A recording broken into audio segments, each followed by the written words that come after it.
Hello everyone, আসসালামু আলাইকুম। আজকে আমি অষ্টম শ্রেণীর 11তম অধ্যায় তত্ত্ব উপাত্ত সম্পর্কে বিস্তারিত আলোচনা করব। সেই অধ্যায়ের সূত্রাবলী নিয়ে আলোচনা করব।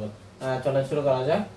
তাহলে প্রথমে আমরা যেটা করব, কেন্দ্রীয় প্রবণতা কি ও তার পরিমাপ কয়টি। আমরা জানি উপাত্ত সমূহ কেন্দ্রীয় মানের দিকে পুঞ্জীভূত হওয়ার প্রবণতাকেই কেন্দ্রীয় প্রবণতা বলি। কেন্দ্রীয় প্রবণতার পরিমাপ কয়টি? তিনটি।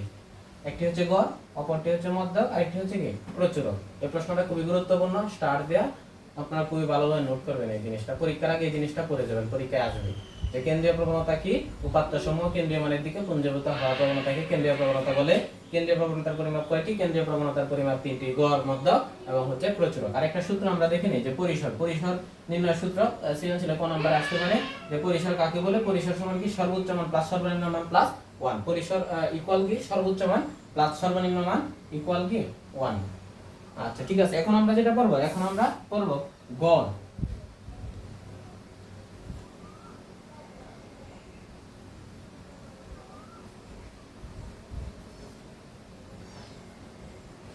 এখন আমরা পড়বো গড় সম্পর্কে।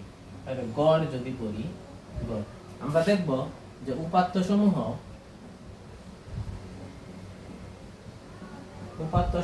অবিন্যস্ত আকারে থাকলে গাণিতিক গড়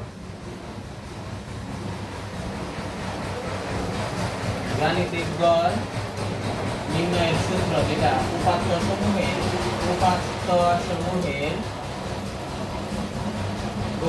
সমূহের যোগফল বাই কি মোট উপাত্তের সংখ্যা, মোট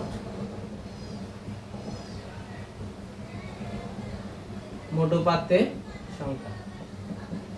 এই সূত্রটা আমরা কখন ব্যবহার করব? উপাত্ত সমূহ যখন অবিন্যস্ত আকারে থাকবে। উপাত্ত সমূহ অবিন্যস্ত আকারে থাকলে আমরা গাণিতিক গড় নির্ণয়ের সূত্রে এই সূত্রটা ব্যবহার করব, যে উপাত্ত সমূহের যোগফল বাই মোট উপাত্তের সংখ্যা। আরেকটা সূত্র আছে যে একই গাণিতিক গড় নির্ণয়ের, যে উপাত্ত সমূহ যদি বিন্যস্ত আকারে থাকে, উপাত্ত সমূহ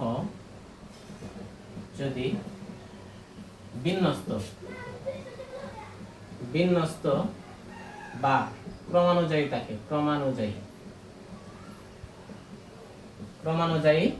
থাকে,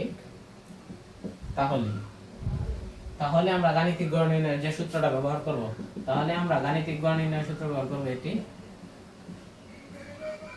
গাণিতিক গড় নির্ণয়ের সূত্র ব্যবহার করব summation fi xi by n। খুবই গুরুত্বপূর্ণ, এই পরীক্ষার মধ্যে এই প্রশ্নটা আসবে, এটা আসার পসিবিলিটি খুবই কম। তাহলে আমরা যেটা করব, উপাত্ত সমূহ যদি বিন্যস্ত বা ক্রমানুযায়ী থাকে, তাহলে আমরা গাণিতিক গড় নির্ণয়ের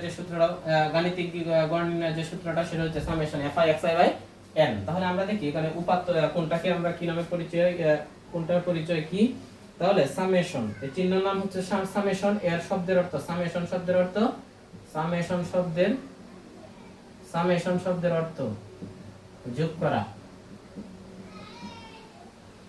সামেশন শব্দের অর্থ যোগ করা। এরপর আছে কি fi কি, আমরা গণসংখ্যাকে fi দ্বারা প্রকাশ করি। তাহলে গণসংখ্যাকে fi দ্বারা প্রকাশ করা হয়। তারপর আছে xi কে, মধ্যমানকে আমরা xi দ্বারা প্রকাশ করি। মধ্যমানকে আমরা xi দ্বারা প্রকাশ করি।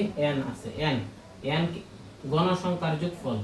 n হচ্ছে কি গণসংখ্যার যোগফলকে আমরা n দ্বারা প্রকাশ করি, গণসংখ্যার যোগফল।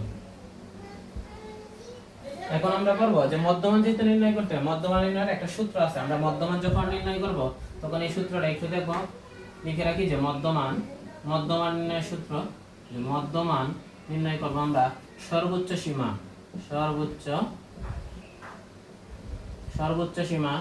প্লাস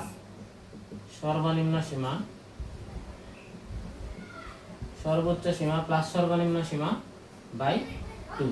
এই সূত্রের মাধ্যমে আমরা মধ্যমান নির্ণয় করতে পারবো xy। এটা যখন আমরা অঙ্ক করব, তখন দেখব যে কিভাবে মধ্যমান নির্ণয় করতে হয়। এই সূত্র ব্যবহার করে আমরা মধ্যমান নির্ণয় করব।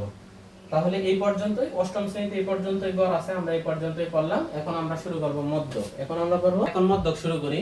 তাহলে মধ্যক কি দেখেন, মধ্যক শব্দের অর্থ মাঝের সংখ্যা, মধ্যক মানে মাঝের সংখ্যা আমরা বের করব। তাহলে শ্রেণী বিন্যস্ত নয় এমন উপাত্তের ক্ষেত্রে, যদি শ্রেণী বিন্যস্ত আকারে না থাকে এমন উপাত্তের ক্ষেত্রে প্রথমে মধ্যক নির্ণয়ের ক্ষেত্রে আমাদের কি করতে হবে, এক নম্বরে যেটা করতে হবে সেটা হচ্ছে যে উপাত্ত সমূহকে বিন্যস্ত করতে হবে। উপাত্ত সমূহকে শ্রেণী বিন্যস্ত আকারে সাজাতে হবে, শ্রেণী বিন্যস্ত আকারে সাজাতে হবে, শ্রেণী বিন্যস্ত আকারে সাজাতে হবে। সাজানোর পরে আমরা সূত্র ব্যবহার করব। এখন দেখি আমরা যদি দুই রকম মধ্যক পাবো, যদি n যদি বিজোড় হয়, তাহলে আমরা যে মধ্যকটা ব্যবহার করব, যে সূত্র ব্যবহার করব, n প্লাস 1/2 তম পদ, এই সূত্র আমরা ব্যবহার করব। যদি n যদি জোড় হয়, তাহলে আমরা কোন মধ্যকের সূত্র ব্যবহার করব, n/2 তম পদ